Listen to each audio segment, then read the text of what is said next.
Hi అండి, అందరికీ నమస్తే. ఈరోజైతే కువైట్లో ఎక్కువగా ఇష్టపడే స్పెగెత్తి అయితే చేశాను. ఎలా చేశానో చూసేసేయండి. ముందుగా అయితే చిన్న చిన్న ముక్కల్లా కట్ చేసుకున్న చికెన్ ముక్కల్ని క్లీన్ చేసుకొని పెనంలో వేసాను. చికెన్ అయితే 10 నిమిషాలు అయితే ఫ్రై చేసుకోవాలి. అలా ఫ్రై చేసేటప్పుడు చికెన్ నుంచి వచ్చిన వాటర్ తో అయితే చికెన్ అయితే కొంచెం ఉడుకుతుంది. అలా ఉడికేటప్పుడు కొంచెం బటర్ వేసుకోవాలి. బటర్ వేసి ఫ్రై చేసుకోవాలి.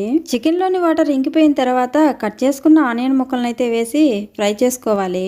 అలాగే సన్నగా కట్ చేసుకున్న క్యారెట్ ముక్కలను కూడా వేసి ఫ్రై చేసుకోవాలి. ఆనియన్తో పాటు ఈ క్యారెట్ ముక్కలు కూడా ఫ్రై అయిపోతాయి. స్పెగెత్తిని ఇండియాలో అయితే నూడిల్స్ అంటారు. ఇక్కడ చేసే నూడిల్స్ లో ఎన్ని చికెన్లు మటన్లు వేసినా ఇండియాలో బండి మీద దొరికే నూడిల్స్ టేస్ట్ అయితే రాదు. ముందుగా వేసిన బటర్ అయితే అసలు సరిపోలేదు, అందుకే మళ్ళీ ఒక స్పూన్ బటర్ అయితే వేస్తున్నాను.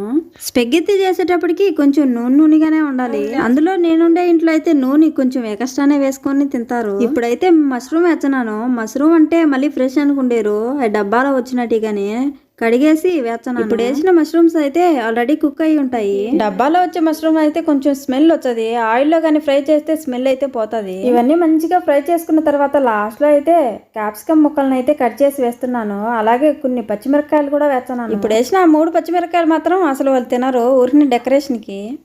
ఏ కూర చేసినా ఏ ఫ్రై చేసినా క్యాప్సికమ్ వేసేటప్పుడు మాత్రం సగం ఉడకాలి. పూర్తిగా ఉడికితే క్యాప్సికమ్ టేస్ట్ అయితే పోతుంది. అలాగే కొంచెం మసాలాలు కూడా వేస్తున్నాను. మసాలా పౌడర్లు అయితే cumin powder, coriander powder, paprika powder, curry powder, onion powder, garlic powder, మాజీ కూడా వేసాను. ఈ వంటలో వేయాల్సిన మెయిన్ సోయా సాస్ అయితే లేదు. సోయా సాస్ లో 2 రకాలు ఉంటాయి. ఒకటి స్వీట్ సోయా సాస్ ఉంటుంది, ఇంకొకటి కారంగా ఘాటుగా ఉండే సోయా సాస్. ఆ సోయా సాసులు వేసుకుంటే టేస్ట్ అయితే కొంచెం డిఫరెంట్ గా ఉంటది. ఈ విధంగా చేసిన ఈ ఫ్రైడ్ చికెన్ అయితే చపాతీల్లోకి కానీ బ్రెడ్ లెగ్ కానీ శాండ్విచ్లు చేసేదానికి కానీ చాలా టేస్ట్. లాస్ట్ అయితే కొంచెం హనీ వేస్తున్నాను.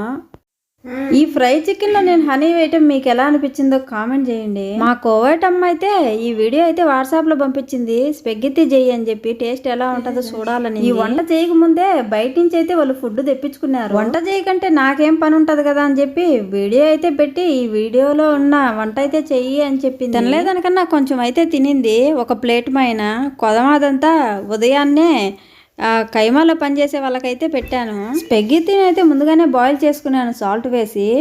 ఆ బాయిల్ చేసుకున్న స్పెగెత్తిని అయితే ఇప్పుడైతే ఆ ఫ్రైడ్ చికెన్లో అయితే వేసి ఇలా కలుపుతున్నాను. ఫ్రై చేసుకున్న చికెన్ వెజిటేబుల్తో ఈ స్పెగెత్తి అయితే మిక్స్ చేస్తే వంట అయితే రెడీ అయిపోయింది. ఇప్పుడైతే హాట్ బాక్స్లో పెడుతున్నాను. రెడీ చేసి ఇంకా టేబుల్ మీద అయితే పెట్టేసేయాలా. నా పక్కన వీడియో తీసే అక్క మాత్రం బంగారు తల్లి, ఆమెకు అంతా పని అంతా అయిపోయింది, వీడియో అయితే తీర్చాంది. ముందుగానే ఆమె పని అయిపోతుంది. ఏ పని చేసే వాళ్ళకైనా టయానికి కరెక్ట్గా పని అవుతుంది, కానీ వంట చేసే వాళ్ళకి అస్సలు కాదు.